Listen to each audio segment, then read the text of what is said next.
구체적으로는 국가주도 경제 성장이 어느 쪽에 우선 주안점을 두면서 이루어져야 될까요? 문재인만한 시장주의자가 있었을까 합니다. 다 똑같아서 우열을 가릴 수 없습니다. 다 문재인만한 시장주의자입니다. 예.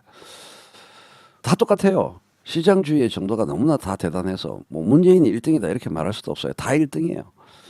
그래서 한참 얘기를 하다 보니까 최인호 TV가 무슨 박정희 예찬주의자처럼 느껴지기도 합니다. 안 그렇습니까? 얘기를 지금 한 40분 했는데 이 자식 이거 얘기 가만히 들어보니까 임마 이거 박정희 추정 박정희교 신도 아니야? 이런 의심을 하려고 그러면 할만해 이거 위험해 이 자식 이거. 그런 생각을 지나가던 시청자가 할 수 있겠어요? 있지요.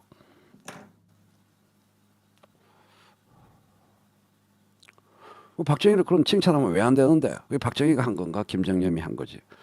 어쨌든 업그레이드된 22세기형 박정희 뭐냐? 노동운동을 탄압하고 산업재해로 노동자 죽어나가고 오히려 박정희의 나쁜 걸 이어받는 것은 민주당 정부와 국힘당 정부예요. 세 가지입니다. 박정희가 왜 나쁘냐? 그 당시에 국제무역 질서에서는 그래도 되었으니까 그렇게 했는데 세 가지가 뭐죠? 산업재해로 사람들이 죽어나가건 말건 수출품을 만드는 기업의 경쟁력만 유지되면 오케이.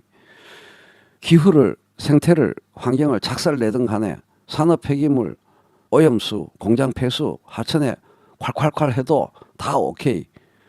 그 다음에 임금 올려달라고 목소리 내는 놈 잡아가서 쥐도새도 모르게 작살내는 거, 노동운동 탄압, 노동자의 처지를 끝없이 아래쪽으로 몰아넣는 거, 이 세 가지를 그대로 이어받아서 하면 안 되지요. 이 세 가지를 할 수가 없는 환경입니다. 이제 직접적인 노동운동 탄압도 물론이려니와 한층 교묘해진 하청 구조에 의해서 정규직 비정규직 구조에 의해서 인건비, 노동력, 임금 이 부분에 대해서 계속 저비용으로 유지되도록 노동 착취에 의해서 근데 그게 티가 안 나게 원청 대기업 법인은 법적 책임을 면하도록 그 체제를 만든 게 누구입니까?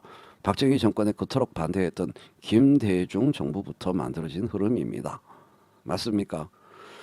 그리고 산업재해 방지 분야에 있어서는 도대체 몸집만 보일 뿐이지 실질적인 진척이라고는 보이지 않습니다. 생태위기, 기후위기 등 환경 문제도 옛날에 비해서는 조금 나을 뿐이지 세계적인 추세에는 턱없이 모자랍니다.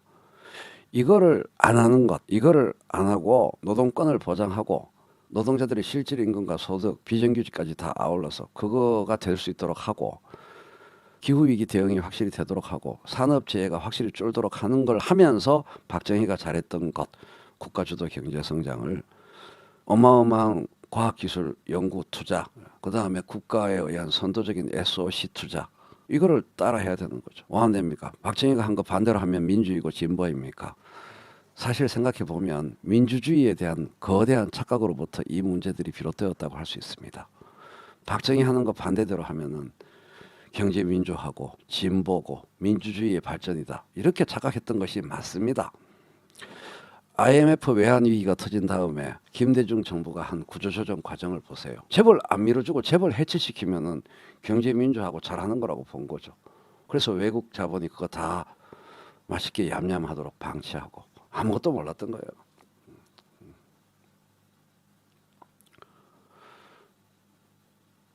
박정희가 어떻게 왜 한국 경제를 발전시킬 수 있었는가에 대한 연구 하나도 안 하고 그냥 박정희 반대. 인권 탄압 등을 민주주의 압살 같은 것을 반대로 하는 것만 했으면 얼마나 좋았겠습니까? 나라의 경제를 만지는 방식에서 다시 말하면 신자유주의가 민주주의였던 겁니다. 김대중 정부 이래로 신자유주의를 우리의 사상으로 받아들이는 과정이 있었던 거예요. 광주 항쟁의 그 피 위에서 그렇게 희생을 겪고 독재자들을 끌어내린 다음에 추구해야 할 이념으로 민주주의 네 글자를 입에 올리면서 실질적으로는 신자유주의를 우리의 사상으로 받아들인 겁니다. 그거예요. 뭐랑 비슷하냐? 내 아들인 줄 알고 열심히 키웠더니 유전자 검사해보니까 비유가 좀 이상한가? 민주주의인 줄 알고 열심히 외치고 추진했더니 자본을 위한 신자유주의였네. 이게 지난 40년간의 결산입니다. 제가 누누이 말씀드리는 바. 그거예요. 왜 그토록 우리가 민주주의를 외치고 아까 그 호남 분들이 문자 애청자분께서 호남 분들의 마음을 어루만져 주는 얘기 사실 제가 엄청 많이 한 사람이고요. 광주의 한과 함께해서 제 청춘도 많이 고달프고 찌그러졌고 그랬는데요. 근데 전라도 분들이 역사를 이끌어 왔으니까 역사를 바로잡는 노력을 제일 많이 한 분들이니까 전라도 분들이 반성하셔야 됩니다. 지역주의를 반성하라는 얘기가 아니에요. 전라도에서 주로 터져 나오는 목소리가 호남을 지켜야 나라를 살릴 수 있다고 했어요. 호남의 목소리가 어떤 컬러를 가지는가에 따라서 나라의 목소리가 달라집니다. 그만큼 호남 사람들이 중요합니다. 정당한 도덕적 대의 명분이 80년대 이래로 호남 사람들에게 있기 때문에 호남이 어떤 목소리를 내는가가 나라의 미래와 운명을 결정합니다. 호남이 그러니까 책임을 진 거예요. 나라의 도, 우리 동양적 개념으로 얘기하면은 도 아닙니까? 나라가 추구해야 할 도가 있는 거 아니겠습니까? 호남 분들이 도를 잘못 설정했어요. 나라를 이끌어왔다는 자부심과 그 책임감이 동시에 느껴지는 언어로 정리를 해야 됩니다. 호남 분들이 민주주의를 너무 구체적인 고민 없이 민주주의만 정권, 민주당 정부의 정권 장악 이것만을 민주주의로 오해하고 광주 학살을 일으킨 그쪽 계열론들한테 권력을 주지 않는 것을 호남 사람들 대한민국 전체가 추구해야 할 가장 참다운 도라고 생각하는데 안주한 지난 40년의 결과입니다. 방금 얘기는 누가 좀 적어주세요. 나라의 도를 이끌고 만들어 온 분들이 호남의 정신인데 잘못 길을 만들었어요. 그것은 민주주의라고 씌어 있지만 도로 입구에 민주주의 도로라고 씌어 있지만 도로 진입로에 민주주의 고속도로 이렇게 딱 적혀 있어요. 쫙 들어갔어. 한참 가다가 뒤를 돌아봐요. 그러면 그 팻말 뒤가 보이죠. 이해되십니까? 그렇잖아요. 간판은 앞뒤니까.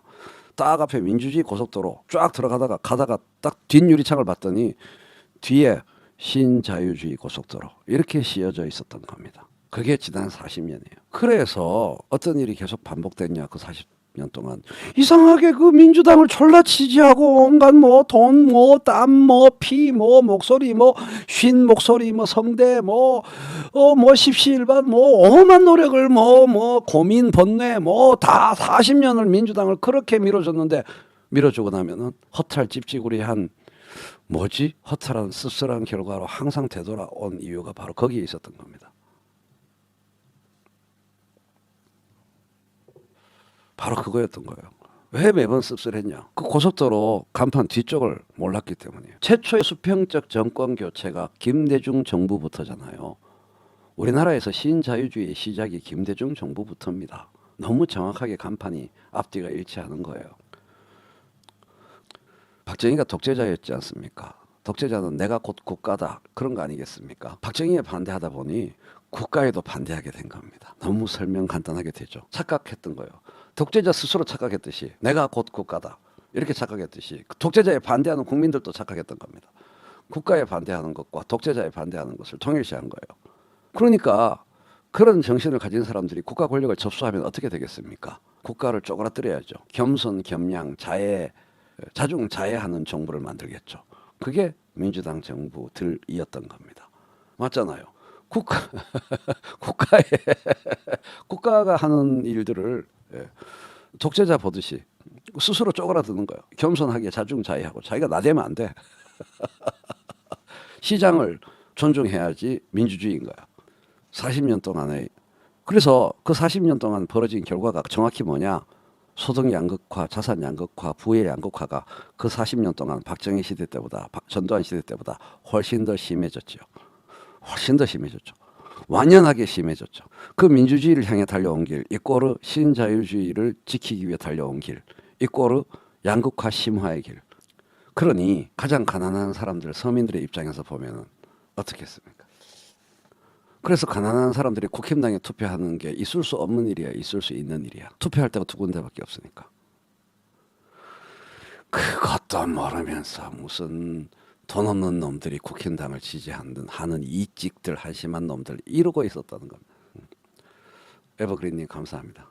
독재와 국가 주도를 혼동한 거죠. 그래서 혼돈 상태가 빚어진 거죠. 독재와 국가 주도 이거를 헷갈린 겁니다. 아주 간단하게 정리할 수 있어요. 국가 주도 경제의 추진은 독재의 추진이 아닙니다. 그래서 제가 정세에 합의하고 나라 자원 전체 중에서 공공자원의 비중을 높이는 것이 정세출, 정세입이고 개헌하고 장기 집권 세력이 나와줘야 됩니다. 나라에 대한 장기적인 청사진을 갖고 나라의 방향을 쭉 일관되게 추진할 수 있는 장기 집권 세력이 나와줘야 됩니다. 5년 단임제로는 안 돼요. 절대로 그런 장기 청사진을 세우고 그걸 추진할 수가 없습니다. 이상 우리가 걸어온 길을 바로 작금에 펼쳐지는 나라 안팎의 3대 위기라는 소재로 정리를 해보았습니다. 머릿속이 조금 맑아지는 것도 같습니다. 민주주의의 길인 줄 알고 달려왔더니 신자유주의의 길이더라. 여기서 방송 마감하겠습니다.